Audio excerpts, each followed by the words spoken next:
Okay, so this example of a sheaf problem that you can solve, I am calling it an LSAT problem, and there's lots of different kind of puzzles on the LSAT, but there are fewer puzzles on the LSAT than in all of the kingdom of puzzles that exist. And the specific type of puzzle I'm talking about is these ordering games where you have n things that have to go in an order where you're matching things up. So it's end-to-end matching. So let me further define that for you.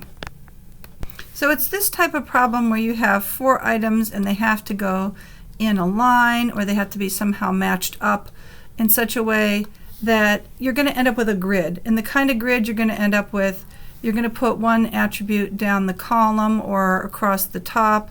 And in this case, it's just 1, 2, 3, 4. This is just an example. And this lineup means that B is in position 1. So we actually put an O here. And A is in position 2. D is in position 3. And C is in position 4. It's any kind of puzzle where you have to have exactly one item in each row and exactly one item in each column. Another way of thinking of this is the rooks puzzles. Okay, how many ways can you put the rooks on a chessboard so that they don't interfere with each other, don't threaten each other? Okay, that's the same. This is the kind of puzzle we're solving. So I made up this very silly example. So in this case, I made up this example, and there's colors of shirts, which are red, yellow, green, and white. So I'm just going to walk through the solution of this puzzle so you know what we're asking the computer to do. So if we say that the yellow shirt is on a guy, first of all, we can't really do anything. We could build out a different structure to hold that information, but I'm not. The gender information I'm just going to do manually. Chris and Dylan are commenting about the 2 others, and we don't know their gender. But Chris says to Dylan, she'd look better in that green shirt that he's wearing. So we know that Alice is the person he's talking about. So we say Alice would look better in the green shirt that Bob is wearing. So that means Bob is wearing a green shirt. So green, Bob, we put a 1 there in the matrix. And then Dylan replies to Chris, I'm offended that you would make remarks about women's clothing. You guys don't understand us. Okay, so Dylan must be female and Chris is male. So we know that Chris is male and Dylan is female. Alice is female, Bob is male. And that should help because we know the yellow shirt is on a guy. So the yellow shirt has to be, the 1 has to be in one of these 2 positions because the yellow shirt cannot be on a female. So the 1 in this column has to be in one of those 2 positions. And then Alice comments that she loves the red shirt that she's wearing. So then we can go back and we say, wait, the yellow shirt is on a male. Chris and Dylan are talking, and Alice would look better in the shirt that Bob is wearing. So because of the 0, the 1s, whenever there's a 1, you can backfill 0s in every row and column that this is happening. Okay? And so because this is a 1, this must actually be a 0. So this has to be the 1, this has to be a 0. And this is finally the position that we want the computer to solve. We actually also want the computer to figure out where the 1 goes here in that circle. Okay, so the pieces that I'm going to allow the computer to know is I'm going to actually tell the computer that there has to be a 1 somewhere in here. I'm going to tell the computer about this 1 here and this 1 here. So that stuff in red, those are the clues I'm going to give the computer, and I want the computer to figure out the light blue stuff, all the 0s, right? And I'm going to have the computer figure out this 1, and the computer has to figure out this 1. So that's left for the computer to solve. So I'm partly solving by hand and partly letting the computer solve. We're going to represent this matrix of zeros and ones, which I've just written here as zeros to get us started. And I just want to mention the indexing. So normally you would have like 2 indices on each cell, but in order to allow this to work, the way the optimizer is currently written, it requires only 1 index to be used. So this will be position 0 and all the way up to position 15. So I'm going to have the first row, which is row 0, row 1, row 2, row 3. So the way this puzzle is working, it's going to be, this whole thing is for Alice. And hold on a second. So you see this is for Alice, Bob, and so forth. And then within each group of 4, there's red, yellow, green, or white. So you have to know where the rows and the columns are. So we have in this puzzle now rows sum to 1. So those are 4 separate conditions. Columns sum to 1 also. And so then there's 4 separate conditions for that. And then there's an additional condition, these 2 ones in red. I'm going to set those to be 1, and I'm going to set an exclusive OR on those 2 positions. So 3 other conditions.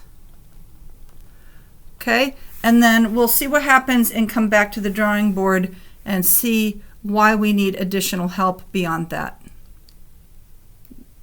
Okay, so here's a walkthrough of the code here.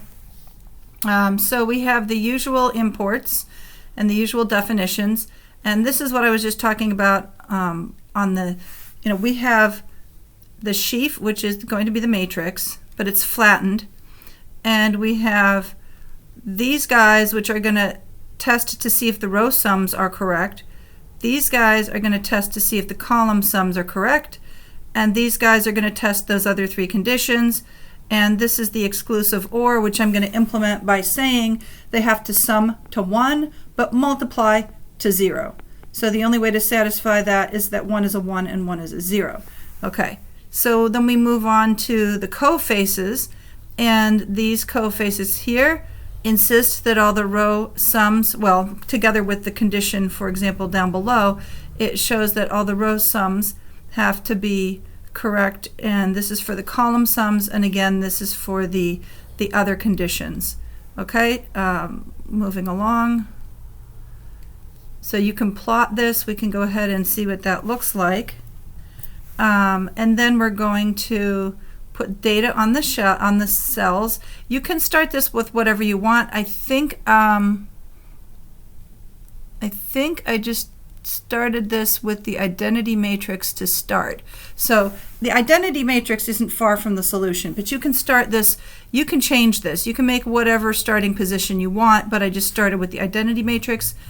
And this is something we are going to optimize on. We are going to allow that to be an optimizing cell, in fact, the only optimizing cell. All the rest of them are conditions we're placing. We're going to insist that the rows and columns all add up to 1, and the only thing that isn't a 1 is right here, this condition to force the exclusive OR, that the product of those 2 cells is 0, that forces the exclusive OR, and then we're going to go ahead and print the original consistency radius and see if that works. And so this so far is what I expect. And what's going to happen is it's not going to work. It's going to be kind of weird. Like this position is okay. These guys are all basically 0. This guy is it's negative. First of all, it's negative 0.4. This is a 1, and it's another 1 right next to it. So what we've got here, okay, this is just like by hand a little sketch of what we're looking at, and it doesn't look great. Okay, so even if I said, all right, I'm just going to round to the nearest integer, the problem is I would still get 1s in these positions, even if I rounded everything, and then this one is kind of iffy. So this is not a good solution. So we got to do something about that, and we're looking at the problem here, and the problem that's easiest to solve is actually built into the the optimizer allows us to say that we can only take values between 0 and 1 for each of those guys. So let's go ahead and change the code so that we can do that. And so to do that, I'm going to uncomment this block right here. It's on line 49. I'm going to save and go ahead and execute this now. So what this is doing is it's actually setting 0, 1, 0, 1, 0, 1, and you do that in Python with this crazy notation. So it's saying 0, 1 times 16. And so in Python, that does what you need it to do. Okay, so go ahead and run that module. And we're going to see hopefully an improvement in our results. So what do we get now? So as far as anybody can tell, we've now solved the problem. We're within epsilon. So this thing is garbage, but with only putting this restriction that you have to stay between 0 and 1 is required, then that allowed us to get to the solution we were looking for. So other things you can do, you can play with this, like we could just try putting, all zeros and see if the puzzle can be solved. Now, one thing we often like to do is start with the solution in play so that we can verify that our code is correct. I didn't do this for you here, but you could totally do that. The other thing you can do is you can change the number of iterations. So if you say, oh, only let iterations be 1, you see what happens after 1 round of the optimizer. Or you want to see what's, you can control that so you can see that come out. So there's a lot of tweaks that you can do so that you can see it as it's working. So let's see if that worked. It should be 1, 0, 0, 0, it is, and then 0, 0, 1, 0, that's correct. It should be 0, 1, 0, 0, that's correct, and 0, 0, 0, 0. So yeah, so that's working, and yeah, so this is something you can play with and ask us if you have any questions.